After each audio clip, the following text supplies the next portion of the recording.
Ay nako, mabuti nga. Dumating ka na. Lola. Puntahan mo na si Rico at kakain na. Wala ho si Rico. Kinuha ng mga pulis. Kinuha ng mga pulis? Opo.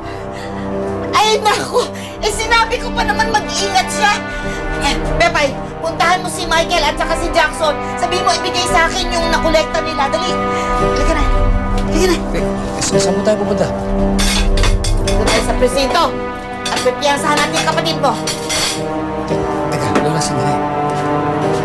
Wala po akong kapatid. Dahil isa po akong sundo. Ungas!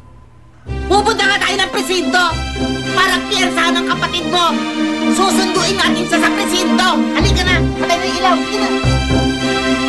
Bilis! Ate, dumaan na lang kaya tayo sa presinto bago tayo umuwi. Makikibalita lang ako tungkol kay Junie. Diba ang sabi ng tatay ni Junie, wala daw balita sa mga sospek. Kaya mas mabuti pa kung umuwi na lang tayo ng bahay para makapagpahinga ka. Ate, iniisip mo na naman yung kanina eh. Sorry na. Kalimutan mo na yon. Kasi ipangako mo na hindi mo na uulitin yun. Ngayon lang din kasi talaga yung huling araw ni Junie sa lupa. Alam mo ate, kanina umaga nga naramdaman ko siya eh. Pagkatapos iwan na niya ako. Hindi ka niya iiwan. Dahil sa puso at isip mo, nandyan siya. Yun ang mahalaga. Buhay siya sa mga alaala mo. Halika nga dito.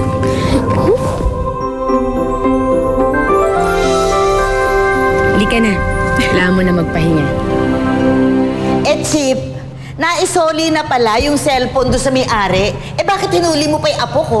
Hindi naman siya nagbalik sa biktima eh. Ibig sabihin, nagnakaw pa rin siya. Chip, alam mo, inutusan kasi siya ng syota niya. Chip, arbor ko na sa'yo to. Arbor ko na sa'yo. Pakawalan mo lang yung apo ko. Sige, okay lang, Lola. Pero kapag pumulit pa yung apo nyo, hindi ko na kayo mapag-ibigyan.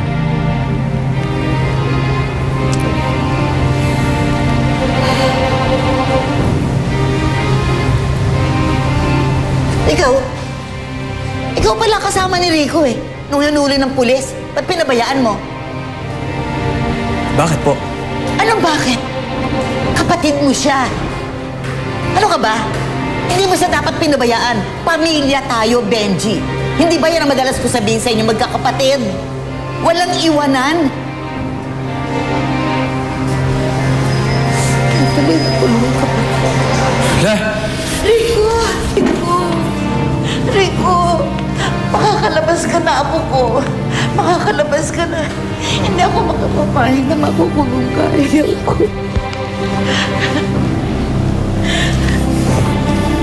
Ang ginagawa mo dyan? Halika dito! Yan!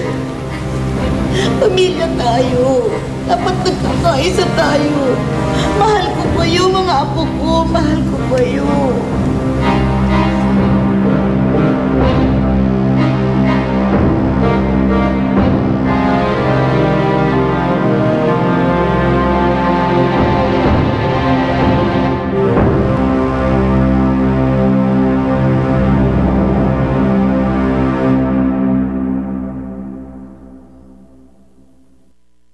Talagang mahal na mahal mo si Junie.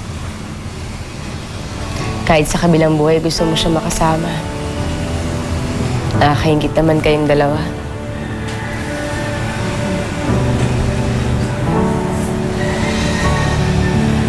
Ako, akala ko nahanap ko ng lalaki para sa akin. Dapat kong mahalin. Pinapit ko pa naman yung sarili ko kay Benji. Yung pala hindi. Guni-guni ko lang siguro ang larawan na yan. Hindi ikaw si Benji. At hindi si Benji ang dapat kong mahalin.